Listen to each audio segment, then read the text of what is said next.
Ask talk కార్యక్రమానికి స్వాగతం. నా పేరు మారుతి కిరణ్. నేను ఒక మోటివేషనల్ స్పీకర్ని. ఇవాళ మనం చర్చించుకునే విషయం ఏంటంటే ఉద్యోగ విరమణ తరువాత, వాట్ నెక్స్ట్ ఆఫ్టర్ రిటైర్మెంట్. ఈ మధ్యకాలంలో చాలామందిని గమనిస్తూ వచ్చాను. ఉద్యోగ విరమణ అయిపోగానే అందరికీ చాలామందికి కలిగే ఫీలింగ్ ఏంటంటే నేను ఇంకా ఎవరికి పనికిరాను, ఎవరితో నాకు ఏది అవసరం లేదు అని. ఇంకొక అభద్రతా భావం ఏంటంటే నేను వృద్ధుడిని అయిపోతున్నాను అని. కానీ ఈ అభిప్రాయం తప్పు. ఎందుకంటే ఇప్పటిదాకా మనల్ని అంటిపెట్టుకున్న, లేకపోతే మనం అంటిపెట్టుకున్న ఒక రొటీన్ నుంచి ఒక క్రియాశీలక కార్యక్రమం వైపుకి అడుగులేయటమే తప్ప ఉద్యోగ విరమణ అంటే అంతకంటే ఏమీ కాదు. ఇక్కడ ఇంకొక విషయం ఉంది. అదేంటంటే ఉద్యోగ విరమణ అనగానే చాలామందికి కలిగే ఫీలింగు ఇంకొకటి కూడా ఉంది.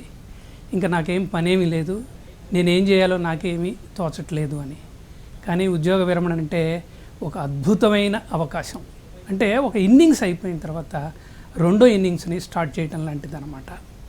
అప్పటిదాకా మనం చేస్తున్న పని నుంచి ఒక క్రియాశీలక కార్యక్రమం వైపు మొగ్గు చూపెట్టడం, బతుకు ఆరాటం పోరాటం నుంచి జీవన సాఫల్యం వైపుకి అడుగులేయటం. ఇంతవరకు సమాజం మనకి ఇచ్చిన దానికి మనమేమి ఇవ్వాలా అని ఆలోచించటం.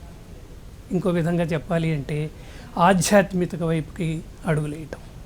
అలాగే మన తరం నుంచి మన తర్వాతి తరం ఉంది. సో మన తర్వాతి తరం నుంచి ఆ తర్వాతి తరానికి వారధిగా నిలవటం. ఈ కోణంలో కనుక మనం ఆలోచించినట్లయితే రిటైర్మెంట్ అనే పదానికి ఏమీ అర్థం లేదు అని అనిపిస్తుంది. అసలు వృద్ధాప్యం కానీ రిటైర్మెంట్ అనే ఒక భావం అనేది ఇది మన మనసుకు సంబంధించింది తప్ప వయసుకు సంబంధించింది కాదు. ఇక్కడ ఇంకొక ముఖ్యమైన విషయం ఉంది. అదేంటంటే రిటైర్మెంట్ తర్వాత అంటే 60 దాటిన తర్వాత ప్రతి వాళ్ళు కూడాను 2 ముఖ్యమైన ప్రశ్నలకి సమాధానం చెప్పవలసి ఉంటుంది.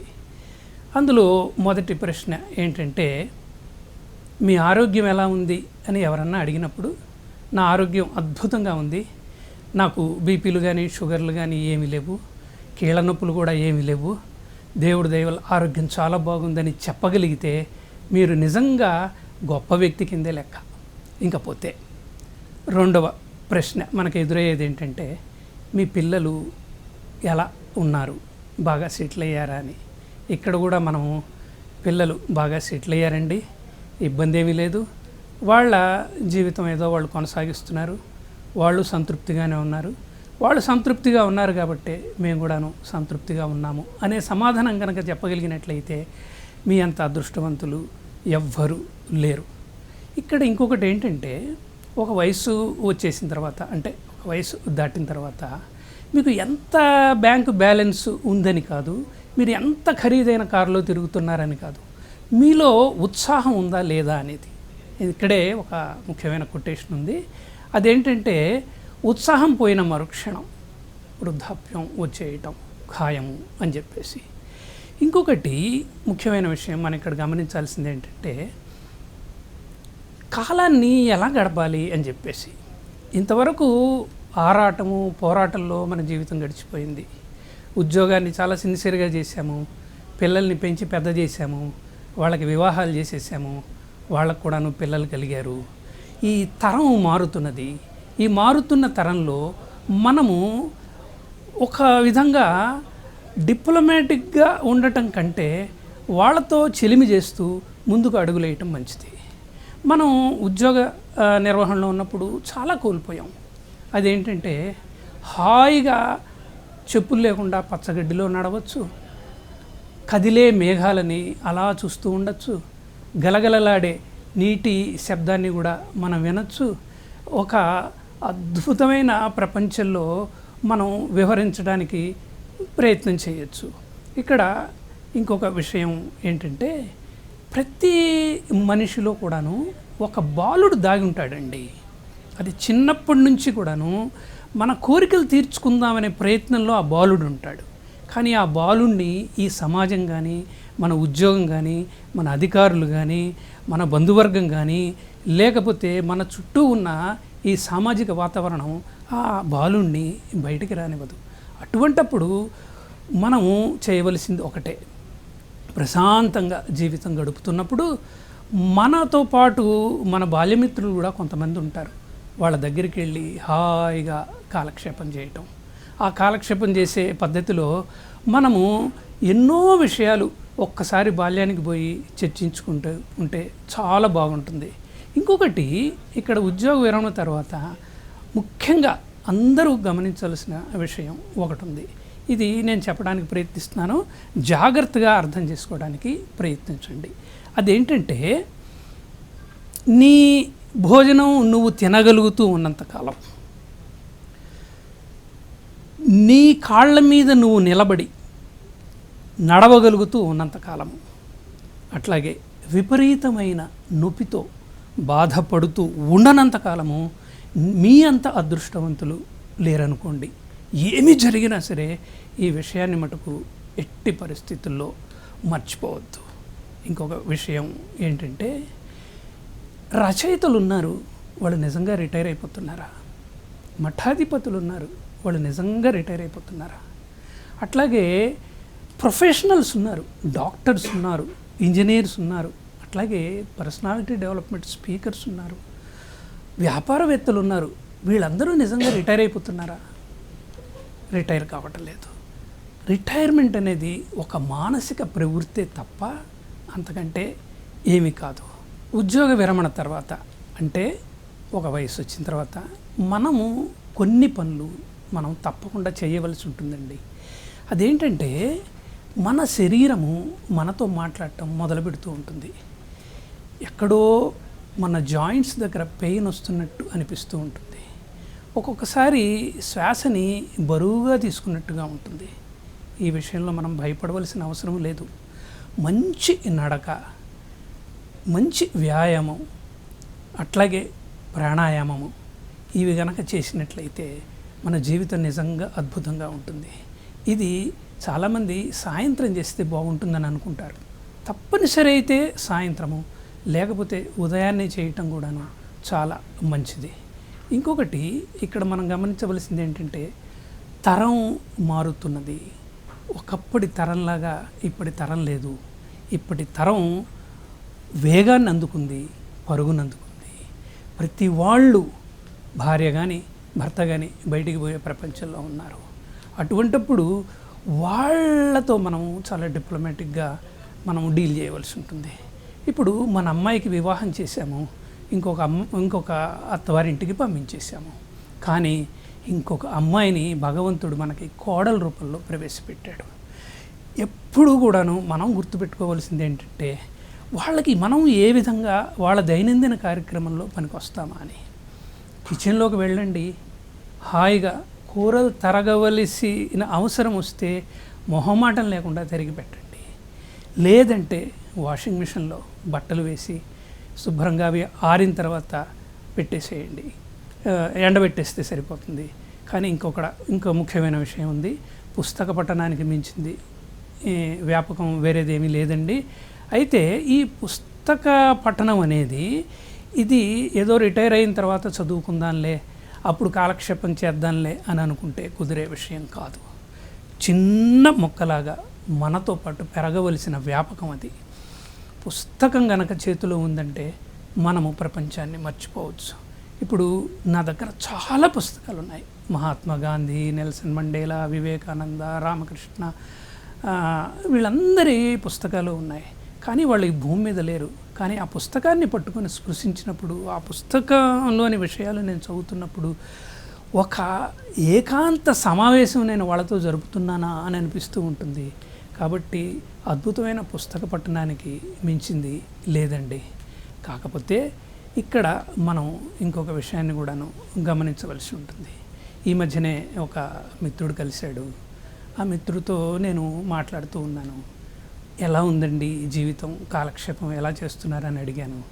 ఆయన ఒకటే మాట అన్నాడు, మొన్నటిదాకా బతుకు పోరాటంలో చాలా సిన్సియర్గా పనిచేశాను, ప్రస్తుతానికి నేనేం పని చేయటం లేదన్నాడు. అదేంటండి పని చేయకపోవటం ఏంటి అన్నాను.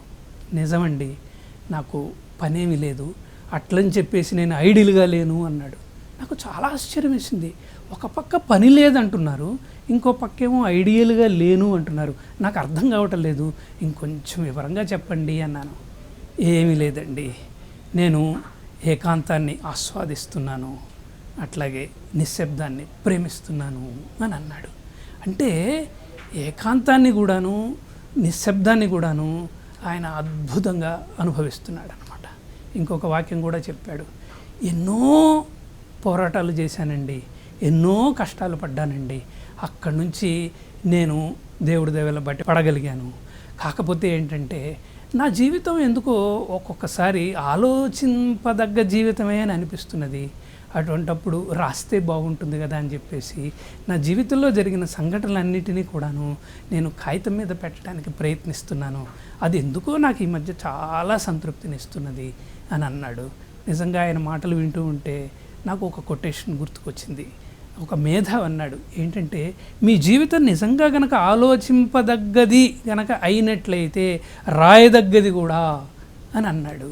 నిజంగా నాకు అనిపించింది, ప్రతి వ్యక్తి కూడాను ఒక వయసు వచ్చిన తర్వాత వాళ్ళ జీవితంలో జరిగిన సంఘటనలు కనుక రాసి ఓ చిన్న హ్యాండ్ బుక్ లాగా చేసుకుంటే తర్వాతి తరానికి మా తాతగారు ఎంత కష్టపడ్డారు, మా నాయనమ్మ ఎంత కష్టపడింది అని చెప్పేసి నిజంగా వాళ్ళకి గొప్ప సందేశాన్ని ఆత్మస్థైర్యాన్ని అందించినట్లయితుంది. ఇంకొక విషయం ఏంటంటే, ఇక్కడ మనతో పాటు మన సహధర్మచారిని కూడాను మనల్ని అంటిపెట్టుకునే ఉంటుంది. మన జీవితానికి ఏదో రిటైర్మెంట్ వచ్చేసింది, కానీ నిజంగా మాట్లాడితే శ్రీమతికి రిటైర్మెంట్ ఉందా చెప్పండి? ఒక్క విధంగా చెప్పాలి అంటే నా ఉద్దేశంలో చెప్పటానికి ఎబ్బెట్టుగా ఉంటుందేమో, కానీ జైలు జీవితం గడుపుతున్నదేమో అని అనిపిస్తూ ఉంటుంది. నేను ఈ జైలు జీవితం అనే పదాన్ని నేను వాటిల్లో ఒక చిన్న ఆంతర్యం ఉంది. అదేంటంటే, ఒక పెద్ద పెద్ద నాయకుల్ని అరెస్ట్ చేసినప్పుడు సామాన్యుల్ని పెట్టినట్టు జైల్లో పెట్టరు, వాళ్ళని ఒక ఇంట్లో పెట్టేస్తారు. ఎప్పుడూ ప్రజలతో మమేకమై తిరిగే వ్యక్తిని ఒక ఇంట్లో పెట్టేసి ఒక సెక్యూరిటీ పెడితే ఆయనకి నిజంగా పిచ్చెక్కిపోతూ ఉంటుంది. అట్లాగే ఈమెను కూడాను హౌస్ అరెస్ట్ చేసినట్టే అయిపోతున్నదేమో జీవితం అంతా అని అనిపిస్తున్నది. ఎందుకంటే అవే సోఫా సెట్లు, అవే క్యాలెండర్లు, అదే అంట్ల గిన్నెలు, అదే జీవితం తప్ప ఆమెకి కొత్త ఆలోచనలు చేసే అవకాశం మనం ఇవ్వలేకపోతున్నాం. అటువంటప్పుడు మన సహధర్మచారినితో కాసేపు కబుర్లు చెబుతూ, అవసరమైతే ఆమెకు కూడాను వంటలో సహాయం చేస్తూ, మంచి పుస్తకాలు చదివినప్పుడు మంచి విషయాల్ని ఆమెకు వినిపిస్తూ, ఆమెతో కాలక్షేపం చేస్తూ ఉంటే జీవితం మటుకు అద్భుతంగా నడిచిపోతూ ఉంటుందండి. ఇక్కడ ఒక చిన్న సున్నితమైన విషయాన్ని మీకు నేను పంచుకోవటానికి ప్రయత్నిస్తాను. అదేంటంటే, మానవ జీవితంలో 3 దశల్ని నేను తీసుకున్నాను.